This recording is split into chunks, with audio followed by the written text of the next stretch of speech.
सभी को प्यार भरा नमस्कार।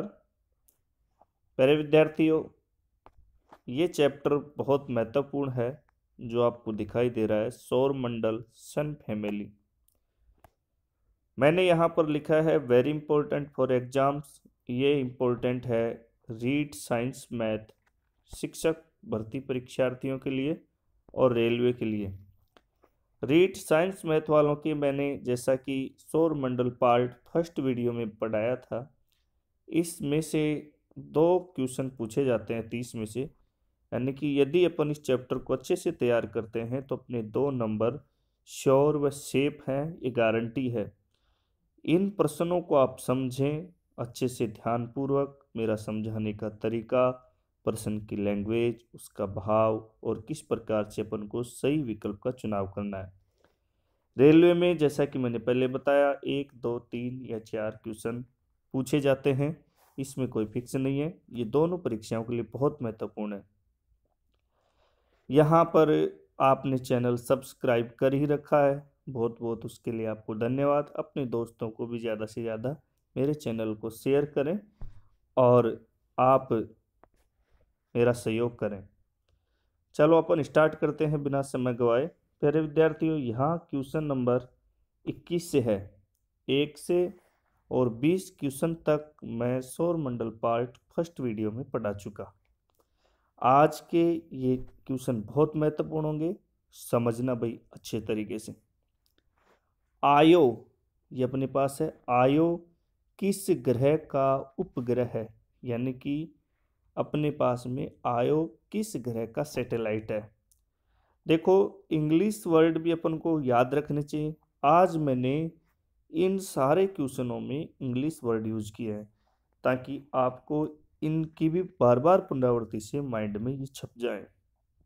देखो, सबसे पहली बात है, आयो प्यारे विद्यार्थियों बृहस्पति ग्रह का उपग्रह है। बृहस्पति ग्रह का उपग्रह है आयो। अब यहाँ ऑप्शन में तो कहीं बृहस्पति दिया ही नहीं है, तो फिर अपन कंफ्यूजन हो जाएंगे और अपना उत्तर गलत हो जाएगा। तो कई विद्यार्थियों को आता होगा, बहुत अच्छी बात। जिनको नहीं आता है वो अच्छे से याद करें। बृहस्पति ग्रह को इंग्लिश में कहते हैं जुपिटर ग्रह। क्या कहते हैं? जुपिटर। तो आयो किस ग्रह का उपग्रह है? जुपिटर का, यानी कि बृहस्पति का। इसका राइट आंसर हो गया 3rd नंबर। मार्स ग्रह कहते हैं मंगल को, विंस कहते हैं शुक्र को, जुपिटर कहते हैं बृहस्पति को और अर्थ आप जानते हैं पृथ्वी। अगला क्वेश्चन है प्यारे विद्यार्थियों, नेपच्यून ग्रह को किस अन्य नाम से भी जाना जाता है? देखो, जैसा कि मैंने अभी आपको बताया कि आज मैंने यहाँ पर इंग्लिश वर्ड यूज किए हैं ज़्यादा, ताकि आप बार बार पुनरावृत्ति से आपके माइंड में छप जाएं। नेपच्यून ग्रह कहते हैं प्यारे विद्यार्थियों अपने पास में वरुण ग्रह को। वरुण ग्रह, जो वरुण ग्रह है, इस वरुण ग्रह का इंग्लिश नेम है नेपच्यून। अब ये कह रहा है नेपच्यून ग्रह यानी कि वरुण ग्रह को अन्य किस नाम से जाना जाता है? लेटा हुआ ग्रह? नहीं भाई, लेटा हुआ नहीं है ये। तूफानी ग्रह? हाँ, वरुण ग्रह बहुत तीव्र गति से घूमता है, इसलिए इसे तूफानी ग्रह के नाम से जानते हैं। ठंडा ग्रह? हाँ, सूर्य से सबसे ज़्यादा दूर होने की वजह से यहाँ ताप कम पहुँचता है, इस वजह से ठंडा भी है। तो वरुण ग्रह तूफानी ग्रह भी है और ठंडा ग्रह भी, यानी कि 2 व 3 दोनों। यानी कि इसका राइट आंसर होगा विकल्प नंबर 4। लेटा हुआ ग्रह अरुण ग्रह को कहते हैं और अरुण ग्रह को इंग्लिश में यूरेनस ग्रह भी बोला जाता है।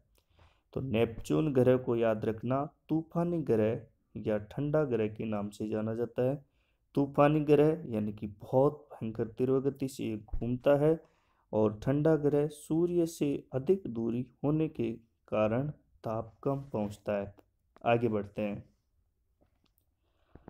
क्वेश्चन नंबर 23, जुपिटर ग्रह के सन 2018 में कितने नए उपग्रह खोजे गए? प्यारे विद्यार्थियों, जैसा कि मैंने अभी आपको बताया था कि जुपिटर ग्रह कहते हैं बृहस्पति ग्रह को, बृहस्पति ग्रह। और अपने सौर परिवार में सबसे ज़्यादा, अपने जो सौर परिवार है, इस सौर परिवार में सबसे ज़्यादा उपग्रह बृहस्पति के हैं। और इस बृहस्पति के पहले उपग्रह थे प्यारे विद्यार्थियों 67, और 2018 में खोज लिए गए 12। कितने ग्रह खोज लिए गए? 12। यानी कि अब वर्तमान में इस जुपिटर ग्रह के अपने पास में उपग्रहों की संख्या है 67 + 12, यानी कि 79 उपग्रह हैं जुपिटर के।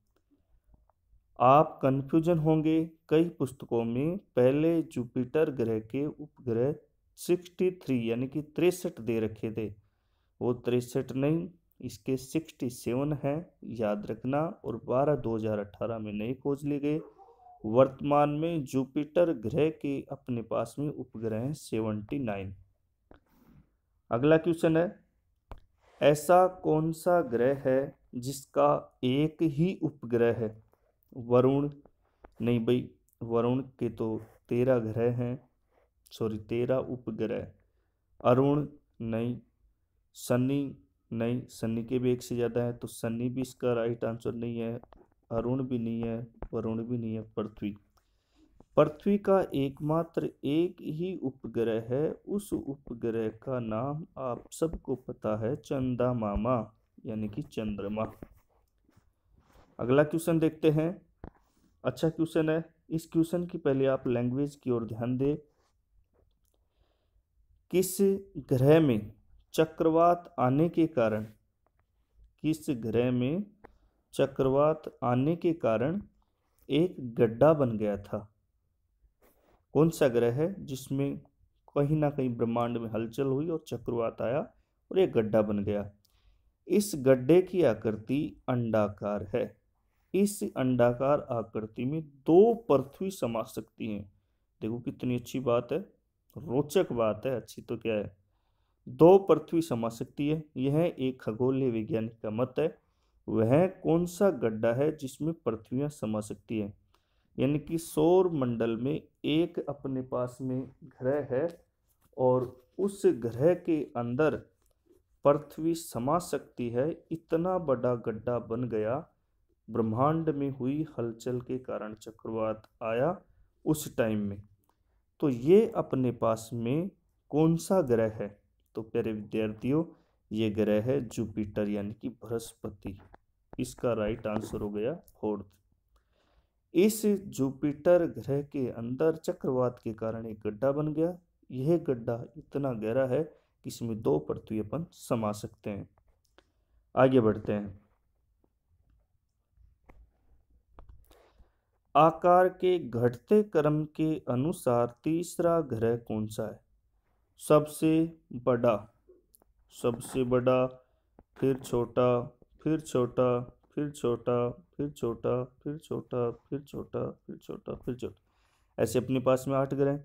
सबसे बड़ा तो आपको पता है बृहस्पति ग्रह, फिर बृहस्पति के बाद में है शनि, फिर इसके बाद में है अरुण, फिर आ जाती है पृथ्वी, ऐसे अपने पास में। तो ये पूछ रहा है कि आकार के घटते क्रम के अनुसार तीसरा ग्रह कौन सा है? तो सबसे बड़ा फर्स्ट पर तो हो गया अपने पास में बृहस्पति, सेकंड पर हो गया शनि, और थर्ड पर हो गया अरुण। तो ये राइट आंसर हो गया फर्स्ट। आकार के घटते क्रम के अनुसार सौर परिवार में तीसरा ग्रह है अपने पास में अरुण। कौन सा ग्रह है? अरुण। आगे बढ़ते हैं। कौन सा ग्रह आकार में सबसे छोटा है? प्यारे विद्यार्थियों, अच्छे क्वेश्चन है। देखो, सबसे बड़ा अपने पास में आकार में ग्रह है बृहस्पति, फिर इसके बाद में अपने पास में शनि, अरुण, पृथ्वी, इस प्रकार से। सबसे छोटा आकार के अंदर प्यारे विद्यार्थियों अपना ग्रह है वरुण। सबसे बड़ा सौर परिवार में ग्रह है बृहस्पति और सबसे छोटा सौर परिवार में ग्रह है वरुण। और मैंने आज आपको फर्स्ट बार ही इस वीडियो में बोल दिया था कि आज मैं इंग्लिश वर्ड ज़्यादा यूज करूँगा ताकि मेरे विद्यार्थी बार बार पुनरावृत्ति के साथ इन सबको भी याद कर लें। ये अपने पास में वरुण ग्रह है, यह आकार के अंदर सबसे छोटा है और इस वरुण ग्रह का नाम है प्यारे विद्यार्थियों नेपच्यून, यानी कि सबसे बड़ा ग्रह है आकार में बृहस्पति और सबसे छोटा है वरुण, और वरुण को इंग्लिश में बोलते हैं नेपच्यून, इसलिए क्वेश्चन 27 का राइट आंसर 2 हो गया। आगे बढ़ते हैं। निक्स ओलंपिया नामक ज्वालामुखी पर्वत किस ग्रह पर है? प्यारे विद्यार्थियों, निक्स ओलंपिया नाम का एक ज्वालामुखी पर्वत है, वो अपने एक ग्रह पर खगोलीय वैज्ञानिकों ने खोजा। बताते हैं कि ये जो निक्स ओलंपिया नाम का ज्वालामुखी पर्वत है, ये माउंट एवरेस्ट से भी बहुत बड़ा है, यानी कि माउंट एवरेस्ट से 3 गुना आकार है निक्स ओलंपिया नामक ज्वालामुखी पर्वत का। और यह पर्वत प्यारे विद्यार्थियों मंगल ग्रह पर है। तो अब आपको पता लग गया होगा, देखो सेंट्रन यानी होता है शनि, और जुपिटर यानी बार बार बता रहा हूं मैं बृहस्पति, समझ जाना, और मार्स है अपने पास में मंगल, और विंस अपने पास में शुक्र। तो मैंने कहा कि निक्स ओलंपिया नाम का ज्वालामुखी पर्वत ये माउंट एवरेस्ट से 3 गुना बड़ा है और ये मंगल ग्रह पर है, अर्थात मार्स ग्रह पर है। इसका राइट आंसर हो गया 3rd। आगे बढ़ते हैं। शनि ग्रह के वलयों का खोज करता है। अपने सौर परिवार में एक शनि नाम का ग्रह है और इस शनि ग्रह के वलय हैं, वलय, ये वलय के आकार में है। 7 प्रकार की वलय हैं शनि ग्रह पर। याद रखना, शनि ग्रह के वलयों की संख्या कितनी है? शनि ग्रहों की वलयों की संख्या है प्यारे विद्यार्थियों 7। 7 वलय भी बोल सकते हैं इसको, या 7 छल्ले भी बोल सकते हैं। और इन वलयों की खोज किया था गैलीलियो नाम का साइंटिस्ट। न्यूटन नहीं किया, केपलर नहीं किया, कोपरनिकस नहीं किया, किसने किया? गैलीलियो ने। शनि ग्रहों के वलयों का खोज करता है गैलीलियो। आगे बढ़ते हैं। सबसे चमकीला ग्रह है। देखो, मैंने पिछले सौर मंडल पार्ट 1 वीडियो में बताया था कि कोई भी ग्रह स्वयं दीप्तिमान नहीं होता है। ये सभी ग्रह सूर्य के परावर्तित प्रकाश की वजह से चमक उत्पन्न करते हैं। अब जाहिर सी बात है कि जिस ग्रह पर उबड़ खाबड़ यानी कि धरातल नहीं है, ये धरातल समतल है, वो ज़्यादा परावर्तित करेगा किरणों को। तो ऐसा शुक्र ग्रह पर देखने को मिलता है। इस वजह से शुक्र ग्रह अपने पास में सूर्य के प्रकाश को ज़्यादा परावर्तित करके चमक उत्पन्न करता है। इसलिए सौर परिवार में सबसे चमकीला जो ग्रह है वो सबसे चमकीला ग्रह है शुक्र, और उसको इंग्लिश में बोलते हैं विंस। अपने पास में शुक्र ग्रह सबसे चमकीला है। क्यों है, इसके कारण की व्याख्या मैं कर चुका। इसीलिए कहता हूँ कि मेरे हर क्वेश्चन की लैंग्वेज और व्याख्या को आप समझें। ये सभी क्वेश्चन मैं आपके लिए स्वयं तैयार करता हूँ मेरे एक्सपीरियंस के अनुसार, मेरे अनुभव के अनुसार, ताकि आपको परीक्षाओं में बहुत फायदा मिले। आगे बढ़ते हैं, 31 क्वेश्चन की ओर आते हैं। मैथेन व अमोनिया गैस के बादल किस ग्रह पर पाए जाते हैं? मैथेन प्यारे विद्यार्थियों आप जानते होंगे, इसका फॉर्मूला होता है CH4 और अमोनिया NH3। मैथेन और अमोनिया गैस के बादल सबसे ज़्यादा किस ग्रह पर हैं, यानी कि वहाँ का वायुमंडल लगभग मैथेन और अमोनिया गैस का है। तो ये ऐसा अपने को देखने को मिलता है प्यारे विद्यार्थियों अरुण ग्रह पर, और अरुण ग्रह का इंग्लिश नाम मैंने अभी आपको बताया था यूरेनस। यूरेनस यहाँ पर मैथेन गैस की सर्वाधिक अधिकता होने की वजह से इस अरुण ग्रह को हरा ग्रह के नाम से भी जाना जाता है। तो कौन से ग्रह पर मैथेन और अमोनिया गैस के बादल पाए जाते हैं? यूरेनस यानी कि अरुण। निम्न में से पार्थिव ग्रह नहीं है। प्यारे विद्यार्थियों देखो, सौर परिवार है, इस सौर परिवार के अंदर 8 ग्रह हैं। 1 2 3 4 5 6 7 8। मैंने यहाँ पर देखो 4-4 के आपको भाग बना दिए, ये 4-4 भाग हैं। और यहाँ पर बीच में क्षुद्र ग्रह होते हैं, ये क्षुद्र ग्रह होते हैं। 4 जो अपने पास में ये जो ग्रह होते हैं इनको बोलते हैं पार्थिव ग्रह, यानी कि इनकी संरचना लगभग पृथ्वी जैसी मिलती जुलती है। और इन 4 ग्रहों को बोलते हैं बृहस्पतिक, यानी कि बृहस्पति जैसी इनकी संरचना मिलती जुलती होती है। तो इस साइड में आते हैं अपने पास में बुध, शुक्र, पृथ्वी और मंगल। अब देखो, निम्न में से पार्थिव ग्रह नहीं है, यानी कि विंस, शुक्र पार्थिव है, नेपच्यून, वरुण ये नहीं है भाई पार्थिव, ये इस साइड में चला गया। ये बृहस्पति क्या करते ही मिलता है। अर्थ पृथ्वी खुद है ही, और मार्स मंगल है ही। तो अपने पास में अर्थ भी पार्थिव है और मार्स भी पार्थिव है। नहीं के अंदर क्रॉस के निशान को अपन देखते हैं, तो यानी कि शुक्र पार्थिव ग्रह है, अर्थ स्वयं है ही, मार्स मंगल है ही, नेपच्यून वरुण पार्थिव ग्रह नहीं, ये बृहस्पति ग्रह है। तो इसका राइट आंसर हो गया नेपच्यून, यानी कि 2 नंबर। आगे बढ़ते हैं। आकाश में सबसे चमकीला तारा है, अपने आकाश में सबसे चमकीला तारा कौन सा है। तो प्यारे विद्यार्थियों, जैसा कि मैंने आपको बताया था कि सूर्य भी एक प्रकार का तारा ही है। यहाँ पर पूछा सबसे चमकीला तारा, तो यहाँ देखो ऑप्शन के अनुसार सारे ही तारे हैं।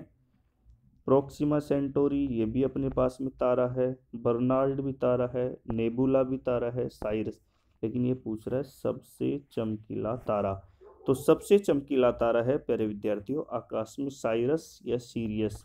इसको इंग्लिश वर्ड है इसलिए हिंदी में लिखने में इस प्रकार से 2 नाम यहाँ पर लिख दिए गए। इसका राइट आंसर हो गया 4, सबसे चमकीला तारा साइरस। आगे बढ़ते हैं। निम्नलिखित में से कौन सा तारा पृथ्वी के सबसे निकट है। पृथ्वी के सबसे पास में कौन सा तारा है। ध्रुव तारा नहीं है भाई, सूर्य नहीं है 15 करोड़ किलोमीटर लगभग, लुब्धक नहीं है, प्रोक्सिमा सेंटोरी ये पृथ्वी के सबसे निकट तारा है। अपनी जो पृथ्वी है उस पृथ्वी के निकट सबसे जो तारा है वो है अपने पास में प्रोक्सिमा सेंटोरी, और सबसे चमकीला तारा साइरस, पृथ्वी के सबसे निकट प्रोक्सिमा सेंटोरी तारा। Question number 35। यूरेनस सूर्य के चारों ओर एक परिक्रमा करने में कितना समय लेता है। प्यारे विद्यार्थियों, यूरेनस का मतलब है अरुण ग्रह, यानी कि जो अपने पास में अरुण ग्रह है, ये अरुण ग्रह सूर्य की एक परिक्रमा में कितना समय लेता है। मैंने यहाँ से पॉइंट क्यों बनाया है, क्योंकि ये अपने पास में 7वां ग्रह है। तो सूर्य के चारों ओर अरुण ग्रह परिक्रमा में प्यारे विद्यार्थियों 84 ईयर यानी कि 84 वर्ष का समय लेता है। कितने वर्ष का समय लेता है। 84 वर्ष। 84 वर्ष के उपरांत अरुण ग्रह सूर्य की एक परिक्रमा पूरी करता है। अगला क्वेश्चन है, आंखों से दिखने वाले क्षुद्र ग्रह का नाम है। प्यारे विद्यार्थियों, मंगल और बृहस्पति ग्रह के बीच में इन ग्रहों के घूर्णन के दौरान, सभी ग्रहों के घूर्णन के दौरान हुए छोटे छोटे टुकड़े मंगल और बृहस्पति ग्रह के बीच में विद्यमान हैं। इन विद्यमान ग्रहों को क्षुद्र ग्रह, क्षयित ग्रह या टूटे हुए ग्रह या विखंडित ग्रह कहा जाता है। तो ऐसा कौन सा क्षुद्र ग्रह है जिसको हम पृथ्वी से आंखों से देख सकते हैं। तो वो है अपने पास में चारवेस्टा। एंडोमेडा भी क्षुद्र ग्रह है, लेकिन इसको हम आंखों से नहीं देख सकते। सीरस को भी नहीं देख सकते और गुइसेपिक्स को भी नहीं देख सकते। पृथ्वी धरातल से हम आंखों से चारवेस्टा नाम के क्षुद्र ग्रह को रात्रि के समय देख सकते हैं। अगला क्वेश्चन है, बुध ग्रह सूर्य के चक्कर लगाने में कितना समय लेता है। प्यारे विद्यार्थियों, अपने सूर्य के ये जो बुध ग्रह है ये कितने समय में एक चक्कर यानी कि परिक्रमा पूरी कर लेता है। तो ये बुध ग्रह आप सभी को पता होगा 88 यानी कि 88 दिन के अंदर परिक्रमा करता है। प्यारे विद्यार्थियों, अगला क्वेश्चन अपने पास में 38 नंबर, सौर मंडल का सबसे बड़ा उपग्रह है। देखो बहुत अच्छा क्वेश्चन है। सौर मंडल का सबसे बड़ा ग्रह पूछता तो उसका राइट आंसर होता बृहस्पति। ये पूछ रहा है सौर मंडल का सबसे बड़ा उपग्रह। तो एक बात याद रखना, सबसे बड़ा जो ग्रह है उसी की औलाद वहाँ उपग्रहों में भी बड़ी है। तो सबसे, जैसे बहुत बार आपने देखा होगा घर परिवार के अंदर जो बड़ा भाई होता है उसका यदि शादी समय पर हो जाती है तो उसके होने वाली संतान फिर वो उसकी पीढ़ी में बड़ी होती है। तो बृहस्पति सबसे बड़ा ग्रह है और बृहस्पति का उपग्रह है अपने पास में गैनीमेड। ये पूरे सौर परिवार में यानी कि सन फैमिली के अंदर जो परिवार है उसमें सबसे बड़ा उपग्रह है गैनीमेड। टाइटन शनि का बेटा है उपग्रह। कैलिस्टो भी अपने पास में बृहस्पति का है, चंद्रमा पृथ्वी का है। तो सौर मंडल का सबसे बड़ा उपग्रह पूछे तो आप याद रखना गैनीमेड, और सौर मंडल का सबसे बड़ा ग्रह पूछे तो आप याद रखना बृहस्पति। आगे बढ़ते हैं। पृथ्वी के समीप शुक्र ग्रह के अलावा और कौन नजदीक है? देखो ये अपने पास में सूर्य है, फिर इस प्रकार से 1 2 3 4, तो ये तो है अपने पास में बुध जी, बुध, ये है शुक्र, और ये है पृथ्वी, और ये है मंगल। तो ये कह रहा है कि पृथ्वी के समीप शुक्र के अलावा दूसरा कौन सा है? तो दूसरा पृथ्वी के, देखो यहाँ इस साइड में तो पास में हो गया शुक्र और इस साइड में पास में हो गया मंगल, तो ये राइट आंसर हो गया मंगल। क्वेश्चन नंबर 40, एक कृत्रिम उपग्रह जो अपने पास में कृत्रिम सैटेलाइट होते हैं जो यहाँ से हम भेजते हैं, अमेरिका से नासा अंतरिक्ष एजेंसी भेजती है, भारत से अपने पास में इसरो अंतरिक्ष एजेंसी भेजती है, जापान से जाक्सा अंतरिक्ष एजेंसी भेजती है। इस प्रकार से हम कृत्रिम उपग्रह अंतरिक्ष में बहुत सारे छोड़ चुके और छोड़ रहे हैं और आगे छोड़ते रहेंगे अंतरिक्ष की जानकारी के लिए। तो इन उपग्रहों में विद्युत ऊर्जा का स्रोत क्या होता है, यानी कि इनको इलेक्ट्रिक एनर्जी कैसे मिलती है? क्या अपन यहाँ से इसमें बैटरी लगाते हैं, या कोई जनरेटर होता है, या कोई डायनमो होता है, या कोई फ्यूल ईंधन डालते हैं? नहीं प्यारे विद्यार्थियों, अंतरिक्ष में इनको सौर सेल यानी कि सौर ऊर्जा के द्वारा विद्युत ऊर्जा मिलती है, यानी कि सौर ऊर्जा विद्युत ऊर्जा में कन्वर्ट होती है। राइट आंसर हो गया सौर सेल। धन्यवाद प्यारे विद्यार्थियों, खूब पढ़ें। मिलते हैं अगले एपिसोड में नई ऊर्जा के साथ। Thank you.